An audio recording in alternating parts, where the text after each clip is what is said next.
Welcome to today's episode of Dog Training Dogma.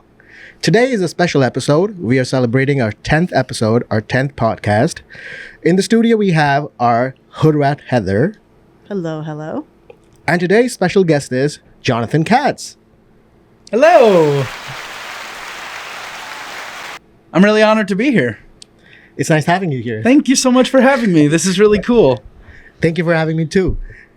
This is, Richard wanted to do something fun to celebrate our 10th episode. And so he asked if he could interview me, and I obliged. Thank you. Thank you for doing that. My pleasure. I don't do a lot of, I'm normally the one doing the interviewing. Yeah.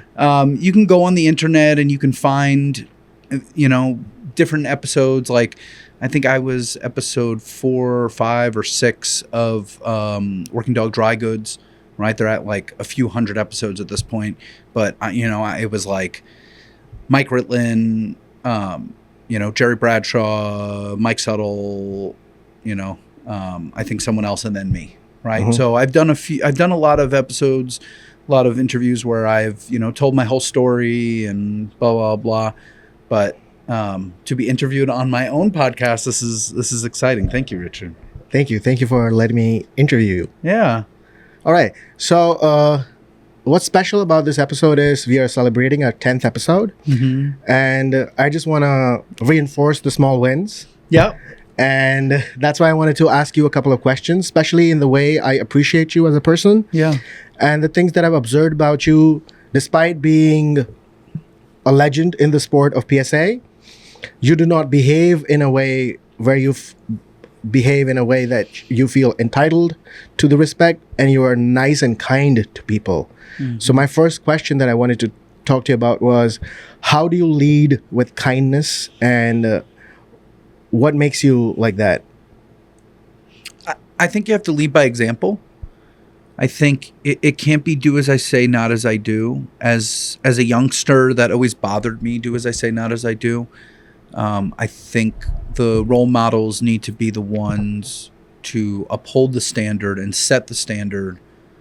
And they are now the models for what is the younger generation and what is the next generation, right? Because at some point I'll be old, I can't do this anymore. At some point I'll die, right? And this will keep going, right? God willing, and you'll have the next generations, right? They'll tell stories. But I think as I'm here, as I'm present, I think it's my job to demonstrate what, sportsmanship is and how people should act. And, I hate the infighting and bickering. And when you're at trials, clickiness, like everyone should be able to get along. Everyone should be able to clap for everyone else, The first time I went to India is very competitive, very competitive. And I found it fascinating understanding. One of the reasons why I love to travel is I love culture. And I'd always been obsessed with Indian culture from a young age. My mother used to take me for Indian food, and she would order like 4 different types of bread.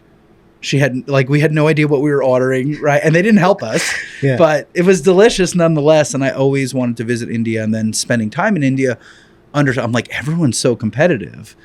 And then Richard's like, well, you understand this comes from our childhood. Yeah. Like as children, it's always, how could you do better? Mm-hmm. Right? They're always, it is ingrained to you to achieve more. Mm-hmm. And that's why you see such highly motivated trainers in India. Yeah. Like you don't see lazy trainers, right? You see them, but they obviously they don't do well, so they don't continue coming. But the ones that are successful, they have they put the time and work, and they have the dedication. And so, when I went there the first time and I saw everyone is so competitive, I said, look, guys, we only need to get along enough to be able to compete against each other, right? We need a mutual respect for the competition for us to be able to go, I run my dog, you run your dog, and let's see who's the best. Yeah. Right? That's going to depend on our training and our dogs. Yeah. Right? So, it's that kind of competitiveness I'm good with. It's when people are like, well, I don't like what she's wearing, or blah, blah, blah, like that kind of stuff. But if it's bullshit, it's bullshit. There's no time in the day for negativity. I used to be a very negative person, and I had to condition myself. When I described, like, I went from being a child to being an adult was when I was actually in control of my own emotions. And when I was able to take everything in life and turn it into a positive, as turning myself into an optimist. Yeah. Right?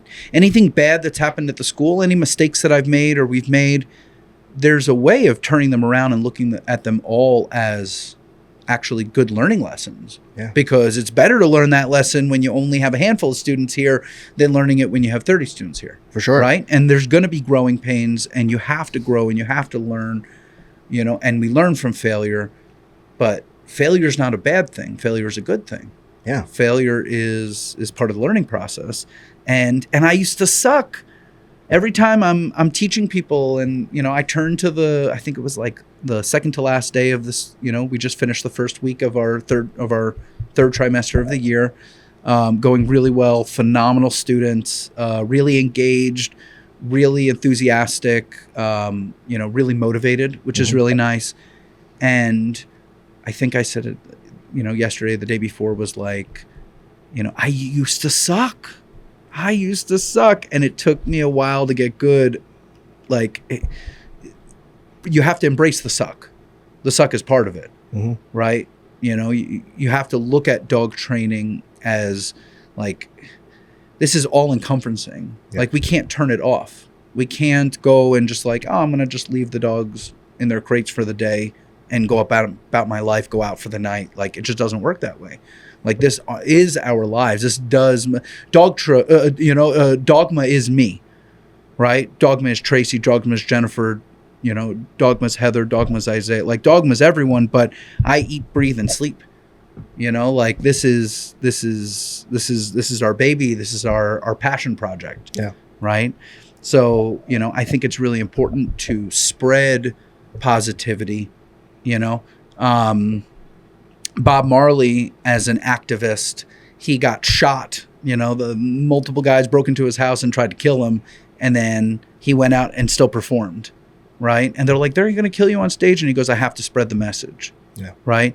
So sometimes you're going to take body shots, but you have to be out there to spread the message. You have to fight the good fight, and you have to be positive of the outlook of everything as this is what I love. This is what I do. This is what I do for fun. This is what I do for work. This is my life. Yeah. Right? And I can't turn it off, and I can't change it. I can't change the way my mind feels. Right? What I can do is condition myself to turn everything into a positive. Yeah. Right? Yeah. You know, Richard, you have an infectious smile. You're always smiling, and so it makes everyone around you happy. Right? Richard's my tour guide. Every time I come to India, he explains to me everything and gives me, I like the little nuances of like, oh, you know, this was where this happened at that house. And, you know, and I'm excited to come back. I'm excited to come to Bangalore for the first time. And we're going to Vietnam. Vietnam's going to be really cool. To think that we have exported this. I was the first competitor in PSA to compete out of the country.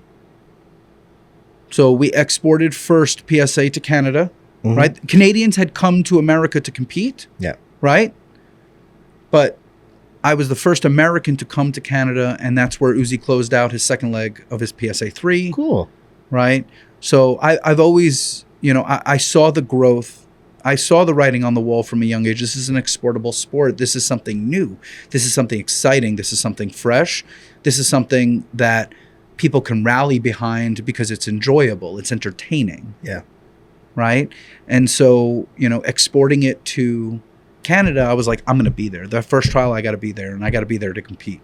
Right? So to watch it go from American bred, you know, we put field trash out, right? We run our dogs with cams.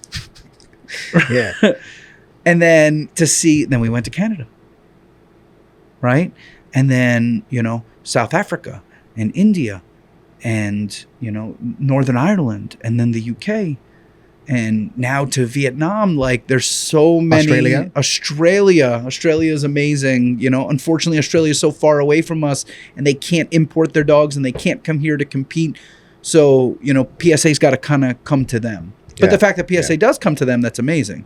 Yeah. Right. I've been to Australia multiple times, never for PSA. Right. But, hopefully in the future I eventually can. But, it's enjoying the culture of where we are. But these people, part of their culture is also PSA. So we have a common culture. We have dog sport culture, right? We have dog culture, like when I come to India and I meet your young apprentice decoys and, all they want to do is just like soak up as much information. And I never get upset with it. I never get to me, it's the excitement of seeing people excited about me being there, of the knowledge that I can give them. Yeah. And I'm only there for a few days. What does it do against me to give them, little tidbits of information and teach them things? I'm going to make them a better trainer, open up their mind, and then they can continue to learn more. But, to give these guys, a week of information, it's because they're so hungry. Yeah. Right? Hungry people get fed. Full people don't get fed. Right? Yeah. So, but I think it's ultimately I have to be the example. I had twice this season competitors started fights with me. And, obviously I'm very passionate about this. I got upset. But I think it's my job to keep the whole thing together. Nothing turns into a fist fight. Like nothing expands past the point of just making the person understand that they're wrong. Yeah. And they're not understanding the culture of what this is. You can't be mad at me when you fail obedience over and over and over again for a PDC. That has nothing to do with me. Yeah. Like that's the hardest part about being a judge and being an empath is like people are trying to put their emotions on me and I have nothing to do with this. Yeah. They think, I failed them. I didn't fail them. They failed themselves. They failed the dog. They failed me. Yeah. Because I love passing people. This is one of my favorite things, telling people that they passed, but you have to earn it. Yeah. I had to earn it. You have to earn it. We have to be fair about it, but you still got to earn it. Yeah. Right. When I came to India the last time, we were doing 4 trials in 2 weeks. Yeah. Okay. So 2-day trials. And so you had 4 competitors in the 2s. So we now have multiple upper level competitors, right? Whereas in the past, people have shown in the 2s, they showed in obedience just to say that they did it. They were the first one to do it, which is amazing. Yeah. But now you have dogs that are getting through obedience and then getting through protection. And so I wrote progressive, 4 different pictures of surprise scenarios, but it was in an effort to teach them the 4 different components of a surprise scenario. Yeah. And each scenario, I gave them a different skill and task. Right? Yeah. And one of the first behavior was, send over a jump for a guard, command a bite, recall, send around this tarp tent. Yeah. The blind. It's technically the blind where the decoy just was for the fend off. Yeah. And the muzzle attack. So I was also setting that up to help them. Yeah. Was the dog's already gone around there. I'm not asking you to push your dog around an obstacle that has no importance to them. They should already have importance because they've been rewarded on the other side. Yeah.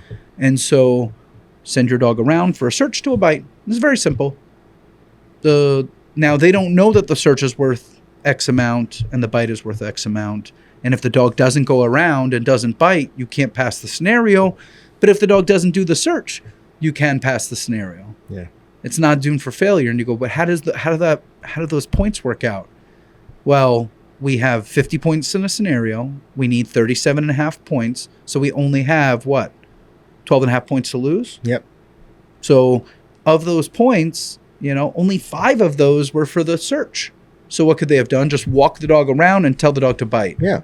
Leave the spot. But they didn't. And then, so I can't tell them until the 4th dog goes. And I go, why didn't you move up? Yeah. And they go, I didn't know I could. And I go, welcome to PSA. This is the upper levels. Yeah. This is you got to be a smart handler. The PSA 2 tests the handler. Mm-hmm. The PSA 1 just tests your training. It doesn't test your actual handling in the moment. You just go through, go to the car, go to the handler attack, go to the courage test. Yeah. You take the leash off, heel over here. Like in the 2s, we have to now actually think about what happens and consequences and what is the behavior. I think it was a big eye-opening moment. But to me, that failure should make them better. And now they're having more and more dogs passing the 2s. Yes, sir. And then we have the potential of, I have to write scenarios for the 3s. Yeah. Because we have a potential that if Dev gets his first leg, no pressure. Shout out to Dev. No pressure. But if you get your second leg of your 2 on Saturday, you got to show in the 3s on Sunday. So I have to write scenarios. For sure. Right? I'm looking forward to that. But it's exciting because it'll be the first dog to step on the field for the 3s in India. Yes, sir. Which is such a monumental leap for the country, as being so closed off as the same thing as Australia. You can't really bring your dogs here. We can't bring our dogs. We can't bring our dogs there. Funny story, when I first found out that we were exporting to India, and I was so freaking excited about it, so I messaged Jerry and I said, I want to go over and I want to show a dog. I wanted to bring Cougar over, and I wanted to show her in the 3s. Yeah. And they're like, you can't really, bring the dog here. And I was like, okay, like I'll get to go at some point. But I just thought it would be really cool to go and show my dog and let the younger handlers in the sport see what the upper levels, as opposed to just seeing it on the internet. Yeah. Like, so go back to Canada, the fact that the first Canadian, there was 2 dogs in the 2s, I think. Maybe there was maybe 5 dogs in the 1s. There was a whole bunch of PDCs and just me in the 3s. So if I didn't go and show Uzi, they never would have been able to see it in person. Yeah. Right. And a lot of people told me that was a very pivotal moment. That was where I got to meet the Thankachins. Yeah. Right. So like that was such an important, my friends Mike and Ashley. Ashley's the Canadian director. Shout out to them. Like they're the ones that started the global expansion of the sport, because there's a video on YouTube, and it's a video that describes the idea that the first person that does something is not the person that gets everyone to do it. It's the second person. Yeah. And so if you go and you find the video, we can probably look and search for the video and put it in the links in the comments. But it's basically everyone at a music festival, and it's kind of set like what do you call it? Amphitheater. And there's music playing, and one guy gets up and he's doing like the Elaine, the funky chicken dance, and then everyone's looking at him like he's crazy. Yeah. And then, a couple minutes later, a guy gets up and he starts, doing the funky chicken dance with the other person. And then everyone gets up and starts dancing. Yeah. Everyone thinks the first person is crazy. Yeah. It's the second person that validates the first person. Right? So, everyone thinks that America's crazy with these 4 people in a room with the chainsaws, right? Yeah. But Ashley and Mike exporting it to Canada now opened up for the global expansion of the sport, and now being in so many different countries. We're in Mexico, like there's so many countries. I got to meet the guys from Colombia, Colombia PSA. Like that's so amazing to me, into Asia, we've been in Africa. Yeah, for a while. Like South America. Like this is just, it's so cool to me because there's just more and more people that love the sport that I love. And so obviously it makes me love the sport even more, of the fact that now we make new friends, right? Juan from Colombia, we spent, a couple hours at Nationals talking, and we were talking through points and things like that. They're transferring over from French Ring to PSA. A lot of my mentors did French Ring. I've dabbled in French Ring. So we have a little bit of common ground of understanding both aspects of the sport. The sports. Yeah. And so, but it's cool that now they want to come and do our fun stuff. Yeah. Right? One thing I wanted to talk about was how you and Heather reinforce the value of being positive, and you always say hi to each other, even if you've just seen each other like 5 minutes ago. And it's just fun to see, it sets up, it resets the mood of the room no matter what we're doing. You just say hi, and you're like, hi. How could you be mad if someone's going like, hi? Like if someone's in a good mood, the people feed off of each other, and people feed off of other emotions. And so like, how could you be mad at someone so it goes to the, like, psychologically, as a child, when I got bullied, I would fight back. Yeah. I would use my fists, right? My mother told me we use our words in this house. We don't use our fists, but my fist got them to shut up, right? As an adult, you're going to bully me, and I'm going to turn to you and go, "You okay? What's wrong? Do we need to talk?" Like you can't affect my emotions, right? But I can help affect other people's emotions, and other people can affect my emotions and happy, because if everyone's happy, everyone's happy. Everyone's sad, right? Especially when you have a whole bunch of empaths together. They just pack up and it's like, everyone's sad at the same time. Everyone's happy at the same time. So if we convince ourselves that everything in life is actually meant to be and was actually supposed to be there, and any of our trials and tribulations were actually learning lessons and there to teach us something. You know, how could you really be mad at life? Because I'm actually happy that I woke up this morning, and I'm happy that I woke up yesterday, and I hope that I wake up tomorrow, and so on and so forth. So that's, every day is a gift, and we have to look, as someone that has attempted to take their life multiple times, I will tell you, every day is a gift. Every day is a thank you, and we get to go out and be a better human being than we did yesterday. Right? It's hard. It's not easy to be a better human being every day, but you at least try. You attempt it. Takes a lot of courage. Takes a lot of patience. Patience. Takes and a lot trust of patience. in yourself that you are capable of doing this. I really appreciate the fact that I've seen a lot of mentors, and despite not being from the dog industry, I've also spent a lot of time, over a decade, in films, and I've met a lot of mentors, and people are not usually as patient, and they do not have the bandwidth of talking to all kinds of people. People who might be interested or enthusiastic, or sometimes downright impatient and impulsive. But you sort of have the ideal characteristics, and you've conditioned yourself to deal with the kind of people who test you as a mentor, as a teacher, and you're always positive and kind and patient with those people. And that helps those people believe in themselves, that no, they're capable of doing the things that you're asking them to do. In terms of like clicker training, I've seen a lot of times people lose patience over other people if they're not clicking at the right time. But you're like, that's okay, I will focus on that later, and I will first focus on the fact that I'm just trying to build a lot of confidence in the handler themselves, rather than just nitpicking on their clicking. I think you have to, I think you have to put paint and brush to canvas before you can then start adjust your shading. And, you know, like I'm not looking for a finished painting. It's we're painting the Mona Lisa, and it took a long time to get there. And so when we do a puzzle, we start with the center or we start with the corners. You start with the corners and you move your way in. Right? So the first thing is setting up that, you know, it's the relationship of me giving you advice and you taking the advice and using the advice because it's going to help you.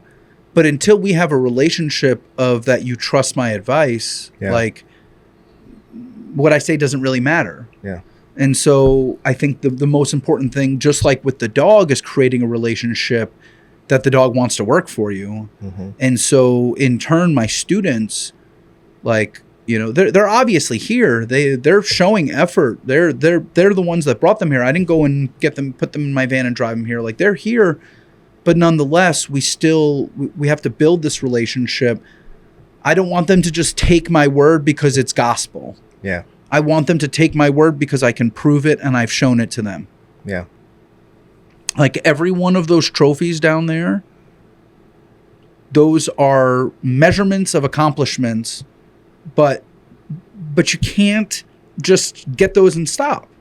To me, like, I need to have Cheetah. I have a new dog, and Cheetah started her own, you know, she's entered, you know, other than Montana was in for information, but in the ones, I could have just stayed in the ones and, you know, do well in the ones. But to me, I want to move forward, and I like the unpleasant. I like the uncomfortable. I like because I've already failed so many times in my PSA career that, like, what is one more failure? Right? it's One step closer to it's the success. but to me, it's new people coming to sport and they're like, I can't fail, and I'm like, but you're going to. It's going to happen. Yeah. There's no one that's gone through from PDC to PSA 3 and never failed. It doesn't exist. Yeah. Right? Yeah. So they've at least failed once. Does not exist. There's no such thing as perfect. Mm-hmm. So to me, you know, I like the unpleasant, so I'm going to push myself out of my, you know, my comfortability to the uncomfortable because that's going to make me grow. Yeah. I'm gonna, you know, I'm the tree. I got to like go out of the shade where it's nice and cool into the sunlight to be able to grow. Yeah. You know, everyone's like, oh, it's so hot here. I'm like, yeah, but we haven't shoveled snow once and we've been here for a year. Yeah. And I left my snowblower in New York. I don't need it. If something happens, God forbid, one day where we get a blizzard, we're just going to have a snowball fight and build, you know, and then the next day it'll melt. Yeah. Okay. So it'll be gone. So it's not really a big deal. But, you know, to me, the sun makes me happy.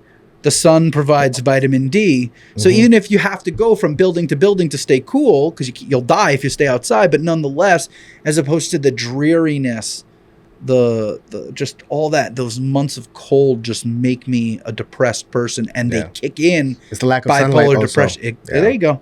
So it's all vitamin D. Yeah. Right. So here, even if we're going from building to building, it's like, oh, okay, I get to at least soak in a minute of sunlight before I go into the building. Yeah. You know, so I love it here. I don't like leaving here. I know I have to leave here sometimes. I don't like leaving here. I love Mart, Texas.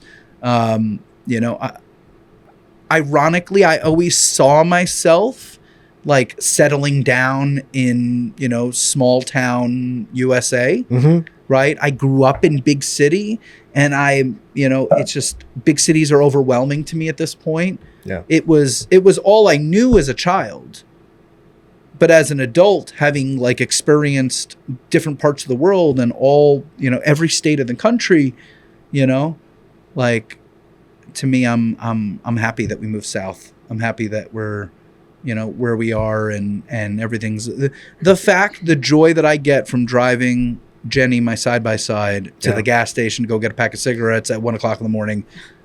It's a lot of fun. Like, it's the little things in life, and you have to find in life what makes you happy, and that makes me happy.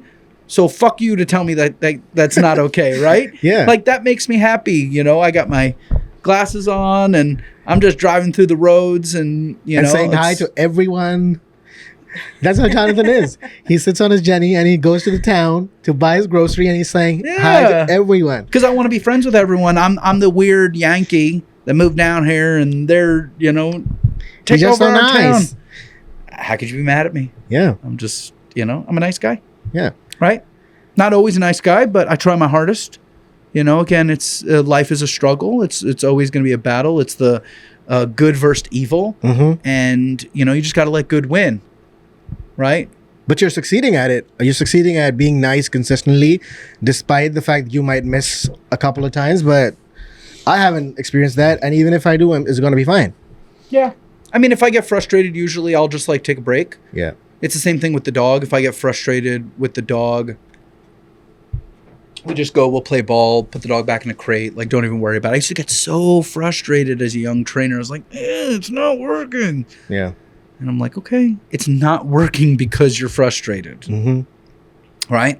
The first time I told Heather, I go, if you're frustrated at the session, I go, just like put Bandit away. And she's like, I can? And I'm like, yes. She's like, no other trainer has ever told me that. Yeah. I'm like, just put him away. Yeah. Relax. And we'll regroup and we'll come back. And we almost come back better. It works. It works. Yeah. I understand that. I've gone through a lot of frustration in my own training because I am, in general, an impatient person in regards to the goals that I have towards something I'm working towards. Yeah. But because of my dog, I've learned a lot of patience. But when I come and see you guys training, I'm like, oh, there's more room to grow. Always. And especially with the kind of people that you are, and how I see you is like you're performing successive approximation in life. Can we clap for that, Heather? Yes. Yeah. It is. And that's the thing that a lot of people struggle with is successive approximation is so huge, not just in dog training, but in life. In life, yeah. Right? You know, like we had it was our first or second trimester this year, and I had competitive obedience. I had one student show up. Mm-hmm. And you go, oh, Jonathan, you're going to run a class for an entire student? She got my undivided attention for the week. Yeah. Like, to me, I have no humility that we are starting from the ground up. Yeah. We are bootstrapping this shit. Yeah. And everything was paid out of pocket. And we took our life savings to buy this place. And so, you know, I was explaining this week to the students Mm-hmm. was I'm going to work for, 3 years straight with barely paying my bills. Yeah. Before I make $1. Yeah. But then when year 3 comes by, okay, now I should be able to get paid back for everything. But my understanding of delayed gratification, my hope for delayed gratification is there. Yeah. Right. And every day, like I got a message from a trainer last night asking me if I'm hiring. And I said, well, not at the moment. But, then her follow-up thing was, I've heard that you're an amazing mentor. And I was like, oh my God, like just, it's nice to hear the nice things, because in the past, when I was coming up, when I was, stepping on toes by just being me and being successful, Mm-hmm. All I heard was a lot of shit. Yeah. So, but that's part of me changing how I portray myself to others. Like, I had to take the New Yorker and kind of turn it off a little bit. Yeah. Right? You can't be such an asshole all the time.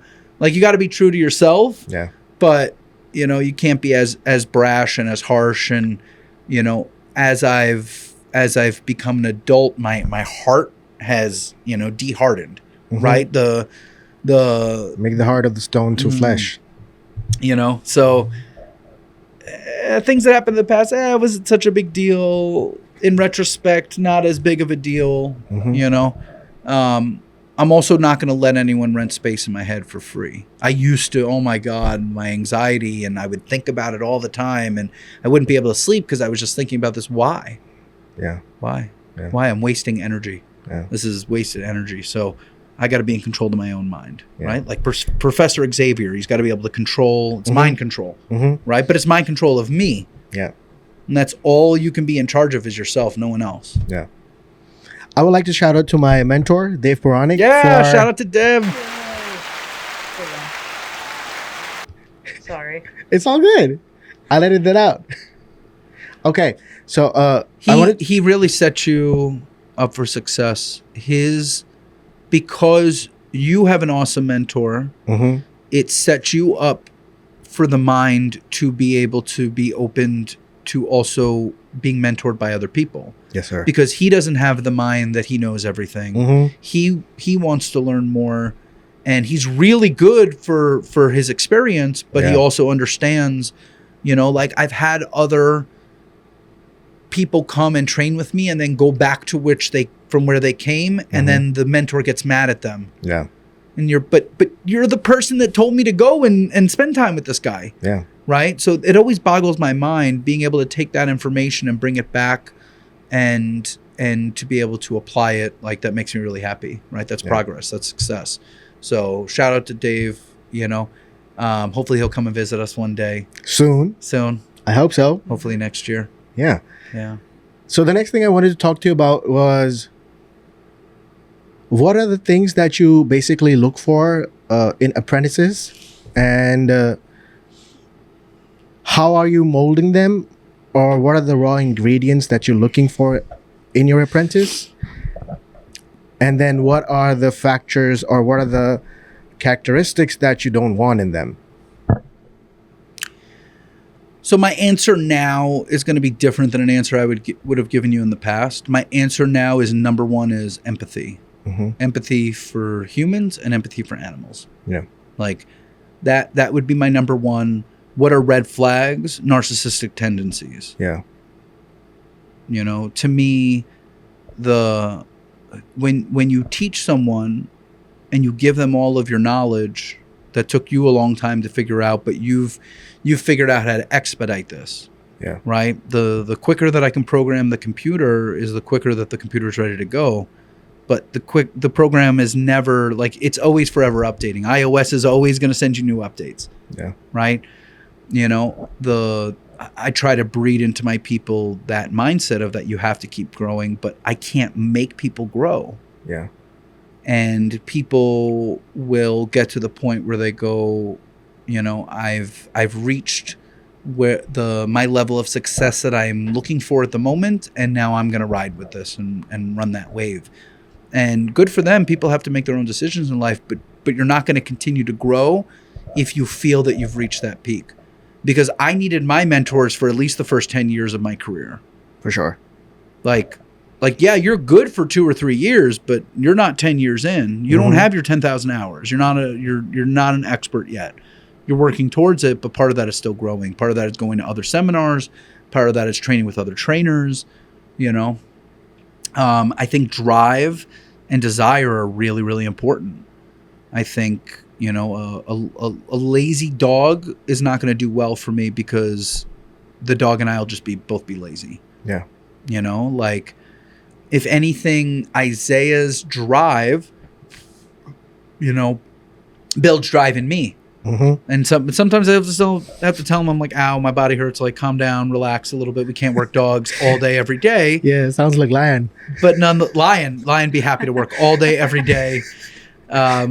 He's too highly motivated. Yeah. We need to calm down, relax, which ironically, he's actually an angel in the crate. He barely makes a sound. Yeah. You know, he just kind of like, he deactivates in the crate. Outside of the crate, he's just a barrel of legs and teeth. But I enjoy him. Yeah. But, you know, I think it's really important, the motivation of the student, you know, they have to be internally motivated, and then I can take that internal motivation and give them external motivation. Yeah. Right? I can show them tangibles, you know. Our student, one of our students last year, Elena, she came here and we, you know, she had done a lot of training for a PDC, but we had a lot of, you know, finishing touches to do. And in 2 months of being here, she got her PDC, right? You know, and to me, that's like being able to produce results for my students so they can see how quickly things can be done. Because I hate, like, some trainers just work at such a slow pace, and I just have no patience for it. Mm-hmm. To me, time is money. You know, you can always get more money, you can never get more time. And so, you know, like, to say that, oh, this is going to take an arbitrary amount of time. Yeah. I had a student, was a client in New York, and they were coming and they were driving all the way from Connecticut to train with me. And I was away for about a month giving seminars, and I came back and they said, hey, so I went to go train with this other trainer who's farther away, twice the distance. I'm like 2 hours, the person's like 4 hours away from me. Yeah. And I went to train with them, and I go, okay, well, this person doesn't like me, so I'm curious of how this went. Yeah. And so he said that the trainer said that I fucked up the dog by rushing the dog to the bicep. Yeah. The grips are not perfect. Mm-hmm. And he can fix it for him. It's going to take a year of pillow work. A year of pillow work. So, first of all, the first question is what was the guy's main goal? He just wants to get a PDC on his dog. Mm-hmm. The grip is only worth 5 points. Yeah. Are we going to sit here? We're going to spend a year on a grip when it's only worth 5 points, and all he wants to do is, if he goes out and the judge said, you got a 22.5 in each one of your scenarios and you got your PDC, he'd be fucking happy as shit. Yeah. He doesn't care. He's not trying to win national champion. Like, and I'll be honest with you, I stopped working with the guy, right? It really bothered me that he went to go train with someone that adamantly I knew was going to talk shit about me and say that I fucked up the dog. Mm-hmm. But how did I fuck up the dog? I did what the client wanted and helped him. And the dog was biting a bicep in, you know, a couple months of work. Yeah. Whereas he was told it was going to take a year. Yeah. Like, and again, some trainers take the slow approach. Yeah. That's fine. But if that works for them, that works for them. Some trainers buy title dogs. If that works for them, it works for them. Yeah. But to me, if you're going to buy a titled dog and then parade it around at a regional and national level, like, you should be able to take claim for all that hard work. It should be hot. To me, it should be hot, right? I prefer it hot. We like it hot, but it's not always the case. But here's the thing. It's whatever makes everyone happy. Yeah. If you want to buy a titled dog, if you want to take forever, if you want to go as fast as you can, as long as you are producing what you said you're going to produce and you're accomplishing your goals, who is anyone else to say that, that what is right or wrong? I am not judge, jury, or executioner. I have opinions, but opinions are like assholes. Everyone's got one. Yeah. Right? And everyone stinks. So, yeah. To me, it's I am a libertarian. I believe that everyone should live with their own free will as long as it does not tread on me. Right? Yeah. So, yeah, I think students just have to be, they have to be students. They have to be coachable. They have to want to listen. They have to want to learn. They have to be open. They have to have an open mind to be hearing things that are uncomfortable. Mm-hmm. To me, that's where I'll tell you, I feel like I've reached that next step in the relationship with a student when I feel like I can get real with them. Yeah. And be like, hey, like, can I be honest with you right now? And I always ask for consent. Same consent that I ask, like, hey, can I touch you? Like, if I'm going to move someone's arm or something, is it okay if I touch you? Yeah. Same consent. Because when you tell me yes, you can't then get mad at me for giving you my honest opinion because I asked you if you wanted it. Mm-hmm. Right? Yeah. Again, it's not always the case that people do want it. Sometimes people are like, yeah, and then they don't. But nonetheless, once I've gotten to the point with a student that I feel that we can get raw and real and actually discuss what's underlining and where our real emotions are and where everything comes from, that's where I really feel like, okay, now we can take this relationship to the next step. Meaning that, like, when I work with people and they're like, why aren't you yelling at me yet? And I'm like, I don't know you. We just met. I don't know what kind of reaction you will give me. For a week. Yeah. You want me to scream at you, do it better, do it harder. Right? Yeah. And so, and then I always feel like it with those students that are like, no, I want to be yelled at. Like, I always feel like it's when I try to do it, it's so fake. Like, I'm you're not doing it fast enough. Like, it's not real because you have to build up stress and pressure and emotion and all this stuff. It doesn't just happen right away. Yeah. You're not going to just pick up, even if you bought a titled dog, you're not just going to take it from the car and be like, I signed up for a trial and go out to open field or not even go to open field, just come on the field. Yeah. It's not going to happen. You're going to have to train with that dog for months. You're going to have to build a bond and a relationship with that animal. Yeah. Right? Talking about Formula One, how have you been successful in building so many Formula One cars for the sport of PSA and have the drive and the energy and the motivation to keep on building more? I like to go fast. I don't know. I just think it's I think, you win the races until you're ultimately retired. You can't do it anymore. Yeah. Now, like, but you have to also keep getting better. You can't get worse. Yeah.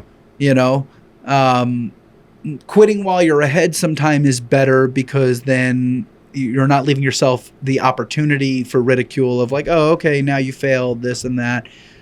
To me, none of that really matters. Yeah. The only opinion that really matters is mine and the people that I care about. Yeah. So, people make fun of my dogs. They're like, oh, they're too small. They have bitch tails. Like, and I'm like, I think they're beautiful. Yeah. I think they're so aerodynamic. I'm like, yeah. They're really aerodynamic. They're really fast. They're really fast. Right? So I like ring dogs. I like ring lines. Mm-hmm. I like French dogs. I like Belgian dogs. I like French-Belgian crosses, and so I just like my dogs, and I think that they deserve to be proven. Yeah. It's so cool to now see like grandkids, Uzi grandkids out there trialing. Yeah. My buddy Sal has Mako. Like, that dog is a Uzi clone. It's a Uzi grandson, looks exactly like Uzi. As fast. When people from young generation, they don't know, Uzi passed away at 13 and a half. Like, and I lost him many years ago. So it's like, they haven't seen him. Yeah. And so, but they see Mako, and like I was trying to explain to Isaiah Uzi, and he's like, dude, Mako, that dog's so fucking fast. You blink and he was there. I'm like, well, he's his grandfather's grandson. Yeah. Like that's Uzi. Yeah. Like that is very much a reincarnation. He's a medium-sized, very fast, twitchy dog. Like a lot of fun, you know, and just such an intense animal that, you know, it's just like, to me, if it was easy, it wouldn't be so fun. Yeah. You know, now I did pick, my girls are easier, but it's still not easy. It's still really fucking hard. Yeah. You know, you're still statistically going out and doing something that, you know, only 35 handlers have ever been able to do. You know? Yeah. And even though I'm in those numbers, but still I'm part of the statistic, like, you know. So statistically you would say, okay, I'm going to do it, but if you go back and you look at all my score sheets, there's so many failures. Yeah. There's 6 failures and then a pass and then 2 failures and then the second leg, like, you know, or Uzi, it's like 9 legs and then 9 showings and then a leg and then another 7 showings and then a leg, like. But again, you're playing the lottery. Yeah. But people do win the lottery. Yeah. Right? Yeah. Someone has to win. Mm-hmm. Someone has to pass. Up until, like, Uzi was number 10. And it was the 10th year of PSA. There was 1 dog a year. You know? I chose PSA because there was only, at the time, 1 dog a year. Now it's a couple of dogs a year. Yeah, but still, 2 dogs out of hundreds of dogs that are competing? Like, it's only 2 dogs. It's still not that much. The year that Stacy Beller and I, shout out to Stacy, his dog Tuco, and my dog Cougar were inducted into the PSA 3 club at Nationals. It was the first year that you had 2 dogs the same year. Oh. And it was such a monument. I got 2 bottles of champagne, and I went to go give one to Stacy. He's like, I don't drink. So I ended up drinking 2 bottles of champagne with my friends. I was drunk, but it was a time of celebration. You know, you drink on a special occasion. Yeah. But, you know, it was such a big deal that you now had 2 dogs.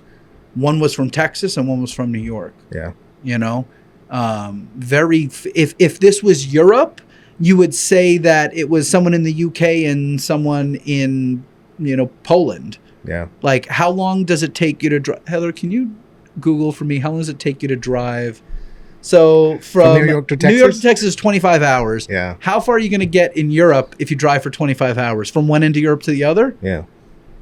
So realistically, it's totally different countries, right? Yeah. Like when an American national champion in, you know, for instance, like Schutzen goes to Worlds, usually there's a high chance that they're going to do well. That's why America you know, Ivan's been world champion many times. Yeah. You know, there's Debbie Zappia was world champion, like, because in America, they're competing against 52 states. Yeah. Right? Yeah. Like, you know, it's basically all of the European Union competing against each other, but that's our nationals. Yeah. So PSA, they changed it to Worlds because, you know, now because you have competitors from all over the world, it's Worlds. Right? It's in America, but it's still Worlds. Yeah. We just found out that Worlds is going to be in South Carolina, Myrtle Beach. Myrtle Beach. Hell yeah. Sand. What was it? Sands and stick hits. Something. Sun, sand, and stick hits. I loved it. And stick hits. 16 hours. 16 hours from where? To drive across Europe. 16 hours. So you Oh, no, 16 days. I'm sorry. 364 hours. Oh, 16 okay. days. Sorry. Okay. But you're going all the way around. Yeah. There's ferries. Yeah. Right? But nonetheless, still, it's you're very far away. Your 25-hour drive is, you know. Yeah. But still, it's a you know, you'd be like, oh, it's 2 dogs a year. It's still only 2 dogs a year. It's still not that. You know, to me, I appreciate and I respect the 3s so much of how hard it was for me and how hard it was for everyone else. Yeah. And I have respect while judging it. And if your dog does the stuff and the dog deserves it, the dog passes, you know, but they're just testing training. Mm-hmm. You know, I'm writing scenarios to see if your dog can do this or not. Yeah. But when I write those scenarios, I have to know that my dogs would have done it. So that's the first question that I'm asking myself. I write a scenario, would my dogs would have done that? Yeah. Right? Yeah. And so like, for instance, let's say I'm writing a level 3 for India. Yeah. Right? It has to still be the same difficulty as it is here. Now we're going to have limitations. I can't have side-by-sides in golf carts, right? We can bring e-rickshaw. Yes. Yes. Yeah. That would be Yes. amazing. Yes. Okay. I need a chainsaw. Yeah, we can get that. Get a chainsaw, Yeah. right? But meaning that level 3 in India is going to be just as hard as a level 3 in America at a club level. Yeah. Right. I think club level, regional level, and national level. I think the scenarios should get progressively harder. Yeah. I don't necessarily think that the judging Could be harsher. I mean, a little bit. Mm-hmm. Like in the ones, you're going to have 20 dogs show up and like 10 of them are going to be vying for first place. Yeah. Everyone's going to be within points of each other. Like, I think, yeah, there you can be extra critical. But I think like in the 3s at nationals, I think the scenario should be harder. I think the judging should be same. Yeah. It should be the same. That's my opinion. And regionals, I'm going to write harder scenarios. Yeah. You know, I wrote a scenario a couple of years ago, the Room of Doom for the 3s, and it almost ran a bunch of dogs. And these are like strong dogs, but the way that I set it up was it was compounded stress paired with startle. Mm-hmm.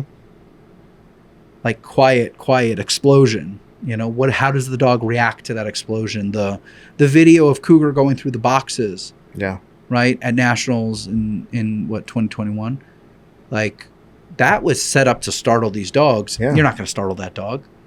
She had just had the choice paralysis of, ooh, do I bite him? Do I bite him? No, I bite my friend Jeffrey. Jeff. Yeah. I bite my favorite Jeff. Yeah. Right, and I bite him in the knee, on the knee that he just had surgery in. I was like, oh my god, Jeff.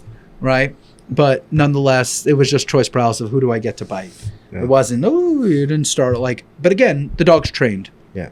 The dog's trained, and if you don't properly train the dog, you're an asshole, right? We've come to that point.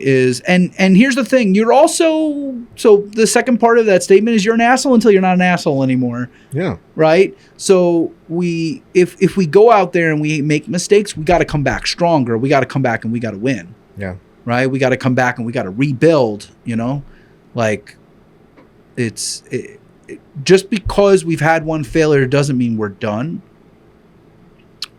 We just got started. Yeah. We got to keep going. Yeah. Yeah. But when we try again, we're going to be better. Yeah. Because we're going to work harder.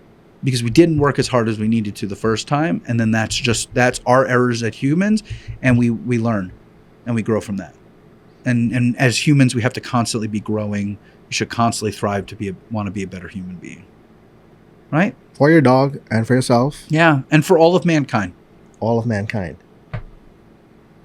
Thank you, Jonathan, for giving your time. My pleasure. Thank you for hosting our 10th episode. This is really exciting. My goal is to keep the content going and to keep it updated. And I just launched the e-collar episode of like educational episode. And, like people message me, they're like, great episode. I'm like, I didn't even know that it had, because YouTube takes forever for it to upload. Yeah. And I was like, I didn't even know they're like notifications. They got notified. They didn't even tell me like your video's uploaded. People are just like, I love the video. Yeah. Right? If you like this episode and any other episode, please subscribe to our channel. Like, share, and subscribe. Thank you, Richard. For sure. Appreciate you. Thank you as always, Heather. 10 episodes. Thank you. I can't believe Thank you, it. Heather. It's awesome. All right, guys. We'll see you in number 11. Welcome to the dog training episode of Dogma. Yeah. Welcome to today's episode Okay. of Dog Training Dogma. Welcome to today's episode of Dog Training Dogma. Yep. Okay. Heather?